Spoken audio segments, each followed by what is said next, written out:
네, 안녕하세요. 다크서클님 어서오세요. 가꾸토님 어서오세요. 카시안님 어서오세요. F님 어서오세요. 방송 시작하겠습니다.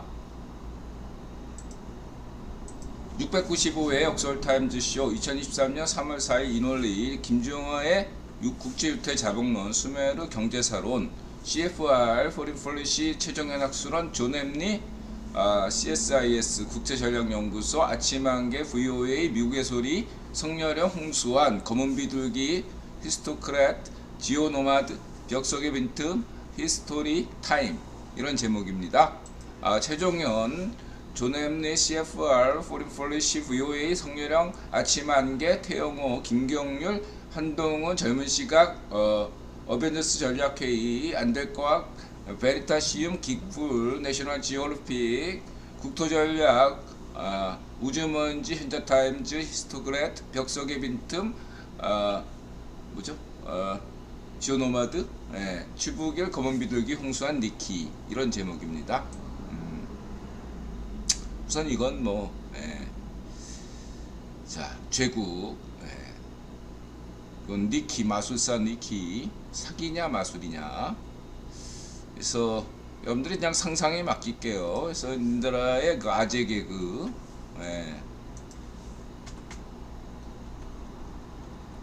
주명이가 똑똑한 이유 고시도 패스 못한 제국이 어떻게 법무부 장관이 되었나요? 대깨특당 몇 달 답 대단해요. 인드라 한마디로 사기입니다. 대깨특당 몇 달 사기면 어때요? 고시 패스한 사람은 무식해요. 고시 패스 안 하고도 법무부 장관이 되었으니 똑똑한 것 같아요. 그래서 뭐 잘생기면 용서가 되는 그런 것이겠죠. 그런 면에서 뭐 현재 뭐 잘생긴 것도 능력이죠. 뭐 얼굴 천재. 뭐 그래서 그런 면에서는 뭐 세훈이 형이 차기에 유력하죠. 어떤 그동안의 구원 어떤 대선 법칙 역대 대선 법칙에 따르면 철수 형이 가장 유력하지만 철수 형의 강점은 BIT 바이오와 그 이쪽 IT 분야의 전문가 이런 어떤 그런 면을 담고 있고 세훈 형의 강점은 잘생겼다. 뭐 두 분 다 능력 있죠. 그렇게 보고 원희룡 제주 필용 뭐 이렇게 부장님 구독 고맙습니다.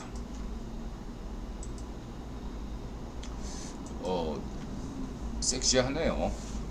의사가. 뭐 김종화의 해체. 인드라가 자꾸 인드라 이렇게 안 하는 것은 인드라라고 하면 자꾸 인도 사람, 또 김종화라고 하면 자꾸 그 무슨 뭐 문학동네 편집 뭐 이렇게 소설가뭐 자꾸 이런 얘기 나오더라고요. 그래서 그냥 김종화 이렇게 해서 이런 게 있다.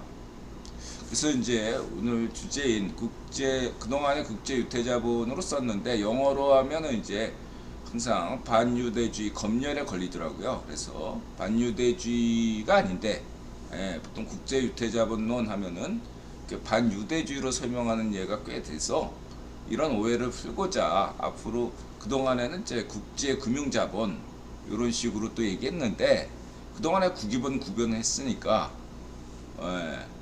이런 표현을 또 중시해서 그냥 국제 유통자본, 국유본, 한글로 해도 국유본, 인터내셔널 마켓 캐피탈 시어리. 그다음 여기서 이렇게 영문명을 하기로 했다. 고심 끝에 이렇게 말씀드리고 싶고요. 그 다음에 이제 인드라가 국제유태자본론과 그 수메르 경제사론을 굳이 챗 GTP에게 계속 질문하는 이유가 있습니다. 인드라가 이 수메르 경제사론과 오늘날 챗 GTP와 깊이 연관이 있다 이렇게 생각하기 때문이죠. 왜냐하면은 수메르 경제사론, 그러니까 국유본론과 수메르 경제사론에서 중시하는 것은 시장 경제는 수메르에서 비롯되었고, 그 자본 경제는 유럽에서 시작했는데, 이때 자본 경제는 대량 생산과 대량 소비가 늘 가능한 대량 유통 시스템 구조 정의했고, 그 다음에 시장 경제를 대량 생산과 대량 소비가 가능한, 늘자가 빠지죠. 예, 대량 유통 시스템 이렇게 강조하고 있죠. 거기서 중요한 건 유통이죠. 예, 그래서 유통이란 측면을 인드라가 조금 더 국기본론에서는 이렇게 상상가치론 이렇게 얘기했습니다. 인드라가 이것을 얘기한 어떤 것은 세 가지 계기가 있죠. 첫 번째는 대학교 1학년 때 지하 운동권 서클에서 자본론을 공부하는데 선배가 닥치고 공부해, 암기해. 그래서 저는 거기에 반발했습니다. 아니 왜 세미나를 하면서 토론을 해야 되는데 무조건 닥치고 암기해 이런 식의 어떤 그런 교육을 하느냐, 그 반발해서 인드라가 물었죠. 왜 생산만 따지냐, 유통은 어디 갔냐. 아무 말 못 하더라고요. 그런 면에서 이제 인드라가 됐고요. 그 다음에 이제 가치론에서 노동가치론, 보통 생산, 노동가치론이죠. 이게 암만 생각해도 농모제 기반에서 그런 거 시간으로 이렇게 따지는 거, 오늘날도 뭐 시간으로 하긴 하지만 이것이 과연 가치인가? 그냥 우리가 즉각적으로 느껴지는 건 그런 것이지만 정말로 가치가 그런 거에서 결정될까? 거기에 의문을 느꼈고, 그 다음에 이제 한계 체감의 법칙이라고 교과에서 배웠던 그런 소비 관점에서 내세우는 게 원래 금은 왜 가치가 있을까? 이러한 얘기인데 갑자기 난데없이 빵 얘기가 나와요. 빵을 배불리 먹으면 가치가, 그러니까 더 먹지 못하니까 배부르니까 빵의 효용 가치가 떨어지니까 소비다. 그럼 금은 연결이 안 되잖아. 금은 많이 가질수록 좋잖아. 더 만족감이 생기잖아. 부자들은 가지면 더 가져야 되거든요. 왜냐하면 더 안 가지면은 도태될 수 있기 때문에. 그렇죠? 금하고는 상관없. 둘 다 금의 가치에 대해서 설명하는 것이 없어요. 생산 이론도 그렇고 소비 이론도 그렇고 정작 왜 금이 가치가 있을까? 이거에 대해서 설명을 안 해요. 그래서 인드라는 유통 관점으로 보자. 근데 이제 유통 관점, 이렇게 유통 가치론 이렇게 하면 무슨 또 프랑스 철학자 보드리아르니 이런 애들이 나와요. 걔도 그냥 소비 관점이에요. 말장난한 거고 별 의미가 없다. 제가 이제 주장하는 유통 가치는 어떤 것이냐면은 생산 가치론, 우리 내록주가 얘기했던 깜짝 가치론하고 만날 수 있는 거다 이거죠. 가치를 매길 수 없는 것에 대해서 가치를 매기는 것에 진정한 생산 가치론이 있다 이거죠. 그래서 수메르 경제사론으로 연결이 된다 이렇게 말씀드리시고, 이제 두 번째로는 철학 관점에서 변증법 이러는데, 변증법만으로 뭔가 좀 이상하더라고요. 아니 왜 무슨 신학 교리처럼 딱히 정해진 것만 배워야 되고, 예를 들어서 워터란트 러셀이 주장했다는 철학이나 이런 철학들은 공부할 필요가 없다. 예를 들면 이런 식이야. 좀 이상하다. 답답하던 차에 이제 인드라가 우연하게 해체론 책을 접했는데, 변증법은 나일 뿐인 그냥 해괴망측한 논리다. 이런 식으로 얘기해가지고 이런 게 있네, 샘시하네. 그래서 해체론 쪽 관점에서 바라본 게 있다. 그 다음에 이제 경제사론 관점에서 대한민국이 1970년대부터 박정희 대통령의 덕분 때문에 북보다 남이 훨씬 더 발전했는데, 왜 경제사 교과서에서는 하나같이 북을 더 찬양하고 가급적이면 대한민국의 경제를 깎아내리려고 노력할까? 이건 단지 그냥 좌이파쇼의 어떤 후장만은 아니다. 이런 의문을 품었어요. 그러면서 이 세 가지가 교집합을 이루면서 우연하게 IMF 터지고 외환위기가 터진 다음에 우연히 김대중 정부 때 서점에 갔는데 음모론 책을 딱 우연하게 봤어요. 예, 우연히 봤는데 그때는 좀 이거 뭐야 이거 하면서 시온이정서 브리메스 뭐야 이거 우습게 넘겼는데 하나 흥미로웠던 것은 외환위기의 발생 원인에 대해서 인드라가 약간 좀 이상하긴 하다. 이렇게 해서 외환위기가 왜 발생했는가를 당시에 이렇게 하다 보니까 주류 이론과는 조금 다른 것들을 보게 됐고, 거기 팩트로부터 출발하다 보니까 로스차일드를 만나게 됐죠. 이거 로스차일드가 흥미롭게도 막스 자본론을 좋아했다더라. 여기에서 뭔가 불현듯 영감이 떠오르면서 경제사를 왜 이렇게 하나같이 이런 식으로 하고 있을까? 이렇게 의문을 품게 되면서 인드라가 국위본론, 수메르 경제사론을 하게 됐다. 이렇게 말씀드리고, 그 다음에 왜 인드라가 수메르로부터 주목했는가라고 한다면은 그것도 역시 음모론이죠. 왜 수메르 하면은 하나는 외계 문명이 수메르를 건설했다, 이런 음모론이 하나 있고, 또 다른 음모론은 뭡니까? 그러니까 환빠와 그 외계 문명 이쪽 증산도 애들, 이런 음모론이 하나 있고, 다른 거는 또 이제 무슨 뭐 종교적인 이유죠. 이렇게 또 그 무슨 성서보다 앞섰다 뭐 이런 식의 주장을 강화시키기 위한 맨날 개독교 하는 애들, 뭐 얘들도 증상도 하고, 하여튼 자위파시오들은 약간 공통점이 있어요. 그래서 이러한 것들을 보고 처음에 우습게 봤는데 뭐 나름대로 이것도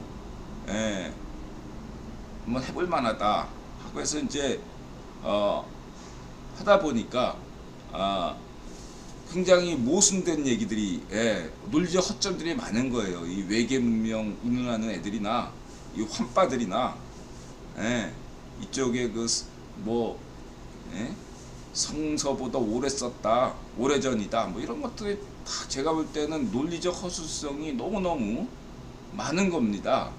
저는 기독교 신자도 아닌데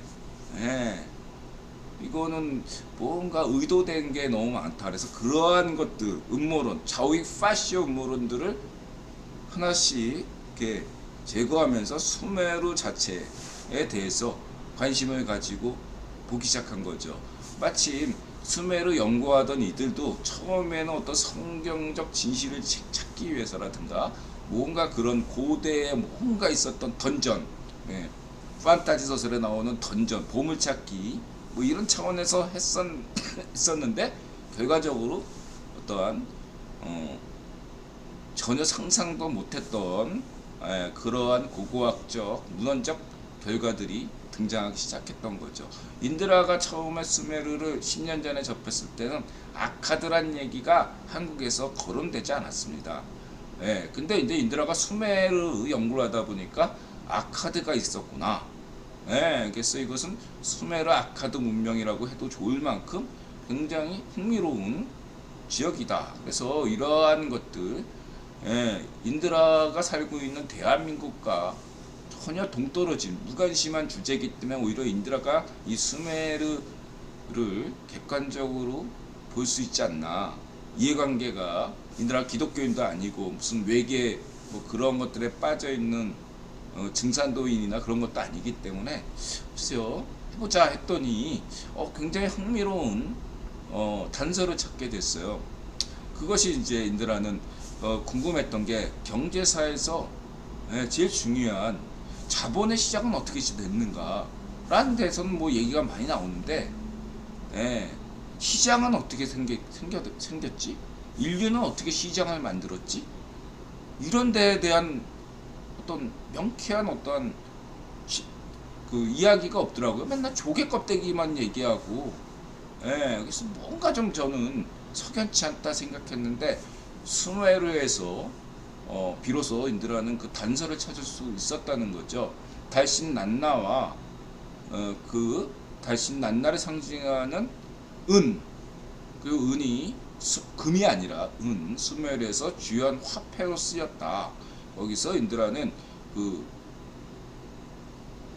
수메르 관련 어떤 자료들을 이렇게 하면서 이것이 어떻게 작동했을까라는 것들을 여러 가지로 왔는데, 그러면서 흥미롭게도 중세 시대 때 유럽에서 금융자본이 탄생했던 어떤 계기가 금 세공업자들한테 금을 맡기다 보니까, 귀금속을 맡기다 보니까 금 세공업자들이 바꾸서 이렇게 해주는데 상당수 귀족들이 대부분 귀족들이겠죠. 맡기고 찾아가지 않는다더라. 근데 그래서 가지고 있다가 이왕이면 이거를 대출로 이용하면 좋지 않겠나 했다는 데서 보관해서 시작은 근대 금융자본도 시작은 보관해서 시작했다라는 데서, 그리고 근대 금융도 처음에는 이자를 받은 게 아니라 오히려 보관료를 냈어요. 금을 맡긴 사람들이. 그러한 것처럼 그 화폐의 기능 중에 뭐 보관, 가치, 척도, 가치 척도, 그 다음에 교환, 여러 가지 기능이 있는데 그 출발은 저장에서 발생적으로 빠졌을 땐 저장이 먼저가 아닐까 하고 인드라가 추론하고, 그런데 관련 자료를 찾는다. 그러다 보니까 여기서 수메르에서 굉장한 실마리를 많이 찾았다.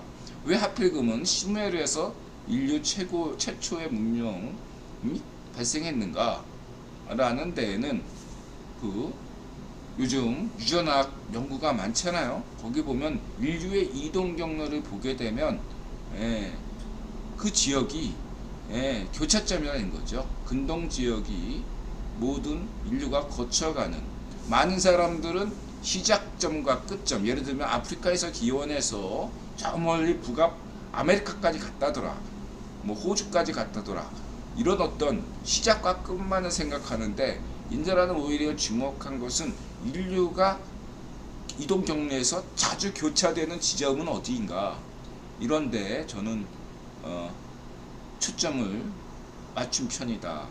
그래서 그러한 초점을 맞춘 지역이 몇 군데가 되더라. 예를 들면 근동, 그런 중동 지역, 그 다음에 카스피해, 그 다음에 이쪽에 동아시아 지역, 이런 지역에서 이런 이동경들이 만난다. 이러한 점들이 교차로가 흥미롭고, 그 다음에 그 원정무역, 어쨌든 조선시대 같은 경우는 화폐가 거의 쓰이지 않았던 이유가 자급자족 경제였기 때문에 화폐 쓸 일이 없는 거죠. 화폐를 왜 씁니까? 가지고 있는 이유는 당장 문물 교환이나 이런 것이 되지 않기 때문이죠. 아프리카 부족들이 뭐하러 화폐 쓸 일이 있습니까? 하와이 사람들이, 조선 사람들이 뭐하러 화폐 쓸 일이 있어요? 평생 동네 바깥을 나가지 않는 양반들인데, 그런 사람들은 화폐 쓸 일이 없습니다. 화폐를 쓰는 이들은 상인을 전제하고, 그리고 동네 상인이 아니라 커다란 상인, 화폐가 필요 없는 조선시대조차도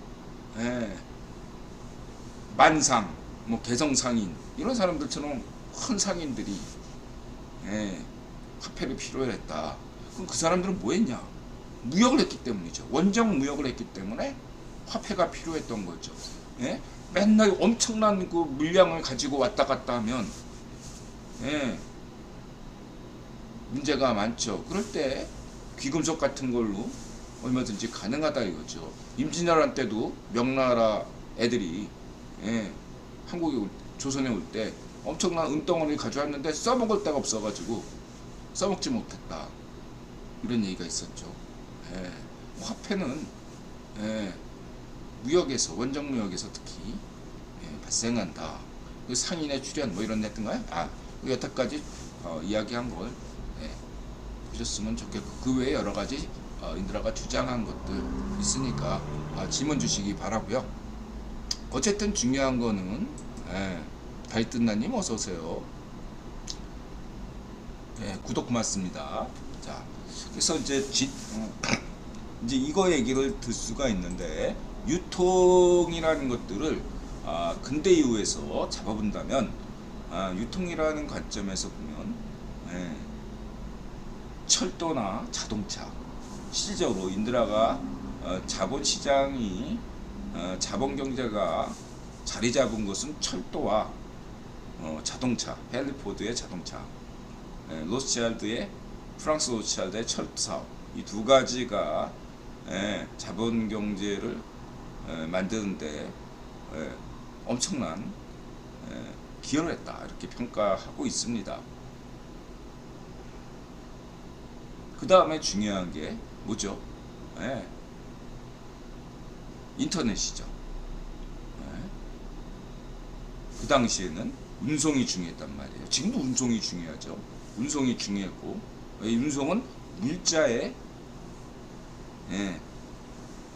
택배, 물자의 이동, 이것이 시간 공간을 절약해서 소비자와 생산자를 같은 장소, 같은 날짜에 같이 하기 위한 거죠. 5일장처럼. 그랬을 때 중요한 게, 왜 우리가 장날이 필요한가? 대량 생산, 대량 소비가 아니라 대량 유통 시스템이기 때문이죠. 장날은 왜 장날인가? 장날이 아니면 팔 수가 없고 살 수가 없기 때문이죠. 대량 생산이, 대량 유통이 가능하기 때문에 장날이 필요한 거죠. 그랬을 때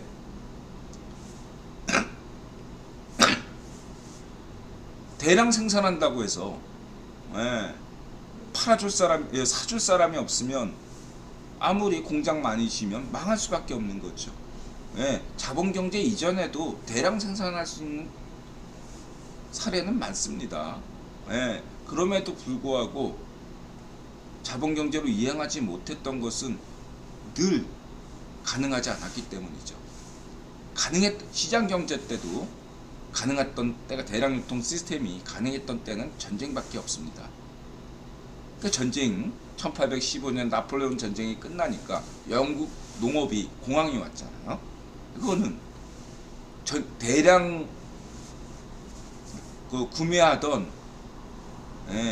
영국군과 유럽 나폴레옹 군대가 전쟁 끝나니까 다 집으로 가니까 사줄 사람이, 대량 구매해 줄 사람이 없기 때문인 거죠. 여기서 중요한 건 생산, 소비가 아니라 대량 생산, 대량 소비입니다. 자본경제의 특징은 전쟁 없이도 대량 유통 시스템이 늘 상시적으로 작동한다는 데 있는 것입니다. 이것이 말로는 쉽지만 굉장히 어려웠다. 인류가 수천 년간 고민했던 문제다. 그리고 여기에서 여러분들이 아셔야 될 게, 자본경제는 반드시 전쟁을 필요로 하지 않는다.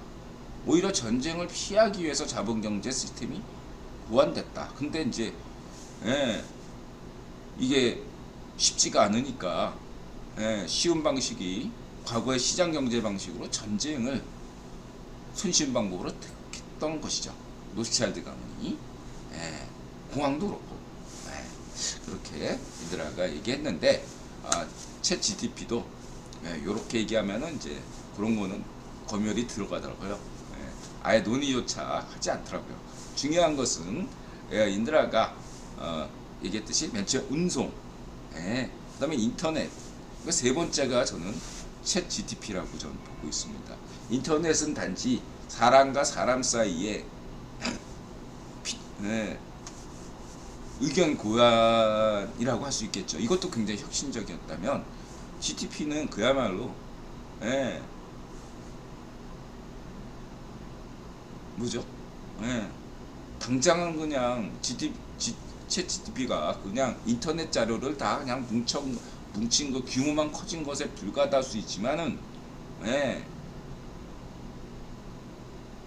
그냥 네이버 지식인과 뭐가 달라, 이렇게 얘기할 수 있지만, 네이버 지식인과 아주 큰 확연한 차이가 발생한 거죠. 당장은 별 차이가 없는 이 미미한 차이가 저는 나비 효과를 일으켜서 엄청난 혁신을 일으킬 거라고 저는 보고 있습니다. 유통 상상 가치론 관점에서 말이죠. 그것은 오늘날 암호화폐와도 관련이 있을 수 있죠. 오늘날 암호화폐는 뭐 가치가 제로다, 번지 사기다, 맞는 얘기죠. 가치는 지금 현재 시점에서 암호화폐 가치가 0이죠, 뭐. 그렇죠? 번지 사기 맞는 얘기죠. 근데 다른 한편 이것이 인드라가 생각하는 가치 입장, 상상 가치론 입장에서 중요한 것은 상상력, 그 다음에 유용성, 그 다음에 현실성, 요 세 가지 관점에서 저는 비트코인 암호화폐의 장래가 굉장히 유망하다 이렇게 생각하는 사람입니다. 왜냐하면은 상상력은 뭐 어차피 이따 치고, 그 다음에 현실성, 쓸모있음, 요 두 가지 면에서 현실성이라는 것은 당장의 현재에서는 암호화폐가 쓸모없는 것처럼 보이더라도 우리가 그 탁월한 거상들은 당장의 쓸모 있음 없음을 보는 것이 아니라 미래를 보고 10년, 20, 30년 내다보고 반도체다, 인터넷이다 했던 거죠. 그죠? 당장의 현실성이 아니라 미래의 현실성을 끌어당긴 거죠. 그게 자본경제 유통가치론이죠. 자본경제가 상시적으로 대량 유통 시스템이 가능한 것은 미래의 현실성을 선물 시장처럼 땡겼기 때문에 가능한 겁니다. 그러한 면에서 제가 볼 때 오늘날 암호화폐의 가치는 뭐 혹자가 너무 지나친 낙관론에서 뭐 지금 3천만 원인데 뭐 1억 원 될 거다, 10억 원 될 거다. 그게 저는 과장이 아니라고 생각하는 사람입니다. 10억 원 될 수 있어요. 초기에는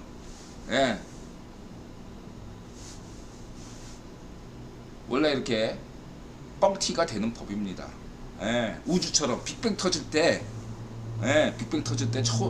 초반부에는 왕창 커졌잖아요. 그러다가 이제 안정기로 가고 그렇게 되는데 면에서 저는 아직 지금 암호화폐가 아직까지 초기 단계라고, 아직 성숙기가 아니다 이렇게 저는 보고 있습니다. 그 성숙기는 언제냐? 2025년 정도 가면은 저는 성숙기가 된다고 봐요. 올해와 이제 저는 반감기 얘기를 많이 하잖아요. 저는 내년에 반감기가 오는데 아마 비트코인 내년이 마지막 반감기가 아닐까 저는 그렇게 생각하고 있습니다. 그리고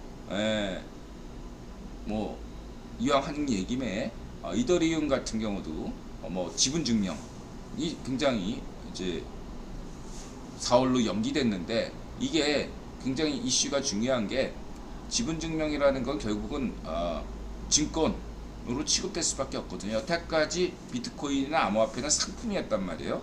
상품에 대해서는 뭔가 규제가 들어갈 수 있는 여지가 없거든요. 그러나 증권인 경우에는 증권거래소위원회에서 규제가 들어갈 수가 있는 거죠. 지분 증명은 상품이 아니라 증권이다 이렇게 돼버리면 굉장히 이더리움이 타격을 받을 가능성이 매우 농후하죠. 그러나 인드라 입장에서 긍정적인 것은 단기적으로는 이더리움이 상당히 충격을 받지만 제 입장에서는 오히려 증권으로 되기 때문에 오히려 이더리움은 안정적인 성장으로 갈 것이다. 저는 그렇게 봅니다. 이더리움으로 인해서 NFT 같은 것 쓰임새는 무궁무진할 거기 때문에 오히려 그런 면에서 이더리움은 안정적인 성장. 이제 이더리움 같은 경우는 어떤 인플레이션 폭발적인 성장보다는 어떤 안정기로 접어드는 그런 쪽으로 저는 보고 있고, 비트코인은 아직까지 초기 단계고 이렇게 보고 있습니다. 그래서 이더리움 같은 경우는 충분히 미국 당국의 규제를 받으면서 오히려 성장할 것이다 이제 쓰임새가 중요해지니까 규제를 받는다는 건 그만큼 그게 중요하다는 얘기거든요. 그런 면들을 여러분들한테 강조드리고, 무엇보다도 인드라가 강조했던 것은 비트코인의 출발이 그 익명의 무슨 일본인이 아니고 CIA 관련 회사에서 만든 거다, 이렇게 주장한 바 있잖아요. 그리고 뭐 비트코인이나 암호화폐가 무슨 그 지하 경제, 포르노, 무슨 조폭, 그 다음에 반쪽 정은, 뭐 맹꽁이 씨파르, 뭐 이런 애들의 비자금, 푸딩의 비자금이지 않냐, 이렇게 하는데, 의도적으로 저는 국유본이 그런 애들의 자금을 비트코인, 암호화폐로 집중시켰다고 주장해 왔잖아요. 왜냐면 그전에는 비트코인이 아닌, 암호화폐가 아닌 그러면 그 자산들을, 지하 경제들을 어디다 보관했냐, 스위스 비밀 금고나 아니면 유럽이나 그 카리브 해안에 그 반쪽 놈의 아들놈이 했다는 그런 동네, 그런데 땅 사놓고 기다렸다는 거죠. 거기서 이렇게. 근데 그러한 국유본이 암호화폐를 띄우기 전에 먼저 타격한 게 뭐냐면, 바로 이러한 전 세계에 있는 그런 어떤 부동산들, 그다음에 스위스 비밀 금고를 먼저 깨버렸다고요, 국유본이. 아시죠? 인드라 이거 강조했죠. 그리고 인터넷을 통해서, 유튜브 영상을 통해서 비트코인에 투자해라, 그렇게 까는 영상이 전 세계 부자들이나 권력자들이 스위스 비밀금고나 뭐 여러가지 그런 케이만 군도 같은 그런데 땅 소유, 무슨 계좌 소유, 이런 것들을 막 까는 그 채널의 다른 동영상에서는 비트코인에 투자하세요. 난 여기서 인드라는 이 국유본의 신의 한 수구나, 전 세계 지하 자금을 양성화시키는 것이 바로 암호화폐의 목적이구나. 저는 그렇게 보여요. 영국에서는 지하 경제도 GDP에 반영하잖아요. 저는 그렇게, 그래서 저는 전 세계에서 아마 이렇게 얘기하는 사람이 인드라밖에 없지만, 암호화폐의 미래는 굉장히 밝다, 저는 그렇게 강조드리고 싶고, 그 다음에 CBCD 디지털 통화하고 같이 간다. 디지털 통화만, 뭐 디지털 통화가 디지털 통화가 나오면 이런 암호화폐는 사라진다, 그게 아니에요. 같이 갑니다, 제가 볼 때는. 그게 항상 국유본 78대 22. 디지털 통화가 인드라 얘기했죠. 기술에 아직까지 과학기술이 완전히 양자 컴퓨터 시대, 양자 산업 시대가 아니기 때문에 이런 디지털 통화를 하게 되면 굉장한 문제를 야기시킵니다. 그러한 문제를 다 껴안고 디지털 통화로 다 그냥 갈 수가 없어요. 그러한 역할을 담당해줄 78%가 부족한 중앙 디지털 통화라면, 나머지 22%가 암호화폐를 이렇게 하면서 같이 간다. 저는 그렇게 그동안 강조해왔습니다. 여기까지만 말씀드리고, 그래서 그렇게 중요하다. 그리고 이런 식으로 챗 GTP가 예를 들면은 뭐 네이버 지식인도 그렇지만 다양한 답변을 하지만 다양한 어떠한 주장들을 사람마다 편차가 있는데, 이거는 챗 GTP가 모아가지고 이렇게 정리해서 항상 계속 이렇게 리퍼런스 하면은 같은 질문에 다른 답변들을 한다는 것들이 이 챗 GTP의 또 다른 장점이다. 하나의 답변만을 준비하고 있지 않다. 이러한 것들이 굉장히 중요하다. 그래서 인드라가 이거를 강조했고요. 그래서 처음에 또 학습도 합니다. 처음에 이렇게 질문한 데는 이렇게 죄송합니다. 답변을 하는데 몇 번 같은 질문을 하니까 챗GPT가 인드라더러 시간을 달라고 하면서 답변을 거부하더라고요. 그래서 1시간 정도 흐른 후에 다시 질문하니까 이제 다른 답변들을 계속 내놓고 있습니다. 그래서 11가지 답변이 조금씩 다 다릅니다. 약간 비판적인 면도 있고 긍정적인 것도 있고 여러 가지가 있습니다. 근데 조금씩 다 달라요. 네? 그렇죠. 이런 것들은 네이버 지식인만으로는 얻기가 힘들다. 자위파쇼, 반쪽 위키 따위 같은 거는 어떤 흉내도 못 낸다. 저는 그렇게 생각이 들고요. 인드라가 개인적으로 마음에 드는 답변은 이 10번째입니다. 기존의 서구 중심적인 경제사론에서 벗어나 다양한 문화와 역사적 사례를 이용하여 경제 현상을 설명한다. 이런 것을 굉장히 저는 GDP를 높이 평가하는데, 위키피디아 그 운영자가 한 얘기가 있죠. 처음에 위키피디아를 했을 때 곤욕을 치렀다. 왜냐하면 현지화에 실패했기 때문이다.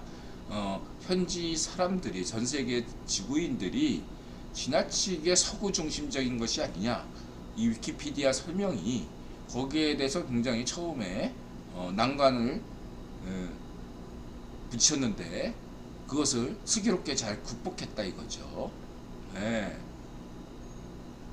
그런 면들을 이제 무관심 기법이라고 저는 이제 그게 이제 무관심 기법이 칸트에서 얘기했나, 그게 하여튼간에 철학을 대할 때 방식이 무관심 이 정도의 그런 얘기로 방식을 풀어서 해서 성공했다. 마찬가지로 챗 GTP가 이러한 식으로 영어뿐만 아니라 한국어, 다른 여러 가지 언어에서 등장하는 이러한 다양한 이야기들을 챗GPT가 이렇게 소화해낼 때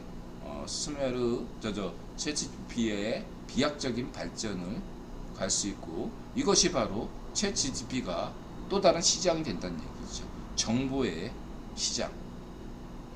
인터넷도 엄청난 시장으로서의 가치를 입증했죠. 그러면 이것은 챗GPT는 그보다 더 강력하다. 그렇게 말씀드릴 수 있겠습니다.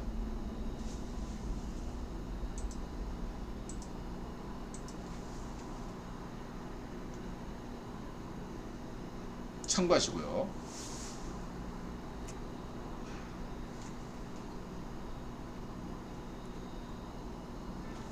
그 다음에 이제 홍수환, 여기서 다이어트, 물을 먹지 말라. 우리 또 홍수환 선생님이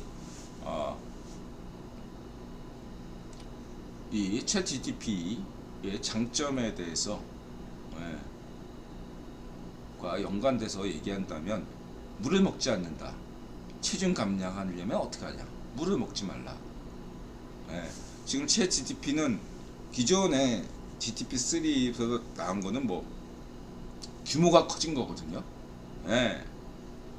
규모가 커진, 데이터를 더 많이 모았다는 얘기죠. 모았을 뿐만 아니라 신속하게 이거를 내놓을 수 있던 거. 몸이 가볍다 이거죠. 챗GPT도 몸이 가벼운 겁니다. 컨디션을 최상의 상태로 만들어서 하니까 즉각 답변이 나오는 거죠. 인간에게 물이 필수잖아요. 그러면은 챗GPT에게 필수는 뭐죠? 이 정보를 전달할 수 있는 어떤 신경망 체제라고 하잖아. 신경망 체제. 이 신경망 체제를 구성하는 것이 바로 이 통신과 CPU 이거겠죠. 이것을 더 압축할 수 있다면, 그렇죠? 인간이 물 안 먹고 어떻게 살아요? 그러니까 최소화라는 얘기죠. 물을. 송산 선생님은 물을 적게 먹을수록 몸이 좋아진다. 이러면 이렇게 얘기하는 거 아니겠습니까? 적당히 먹으라는 얘기죠. 또 안 먹으면 그렇고. 마찬가지로 챗GPT의 어떠한 신경망 시스템이 좀 더 효율적으로 인간의 챗GPT에게 꼭 필요한 그런 최소한의 신경망 구조로 작동할 수 있다면, 그 크기와 효율이 높아질 수 있다면, 그것은 뭐겠냐? 양자산업이다. 예, 현 시점의 상황에서도 이 정도인데 만약에 챗 GTP와 양자 컴퓨터가 만난다면 예, 판타지 소설에서 얘기하는 그런 예, 비서 로봇, 예, 나노 머신이 예, 더 이상 꿈은 아니다 이렇게 말씀드릴 수 있겠죠.